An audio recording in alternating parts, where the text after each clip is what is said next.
এটা হচ্ছে চূড়া, এটাকে কি নাম? কাঞ্চনজঙ্ঘা। কি নাম?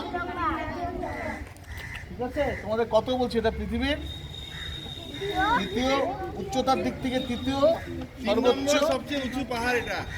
উঁচু পর্বত শৃঙ্গ। 1 নম্বরে কি আছে? বুঝতে পারলা? Mount Everest. বরফে ঢাকা। 2 নম্বরে ঠিক আছে, গডউইন। ভালো লাগছে? এই সময়তে এই ওয়েদারে এটা খুব ভালো দেখা যায়। এখন কয়েকদিন ধরে দেখা যাচ্ছে, আবার কিছুক্ষণ পরে দেখবে দেখা যাবে না, মেঘে ঢেকে যাবে, পলিউশন সবকিছু মিলে কিন্তু আর দেখা যায় না। আর এটা দেখার জন্য সারা পৃথিবীর মানুষ ছুটে আসে। দার্জিলিংয়ে যায় না? যেমন দার্জিলিংয়ে বাতাসিয়া লুক থেকে বড় বড় ক্যামেরা যেটা আছে, বাইনোকুলার যে ক্যামেরা, দূরবীন দিয়ে দেখা, ওখানে ওখানে ওখানে অর্থ দিয়ে কিন্তু ওই দূরবীন দিয়ে দেখতে হয়। বুঝতে পারলে তো?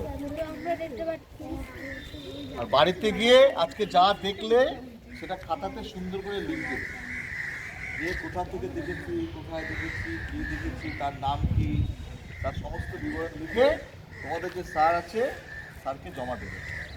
আর কাগজে নিচে নাম, ক্লাস সব লিখবে। ঠিক আছে? ওকে।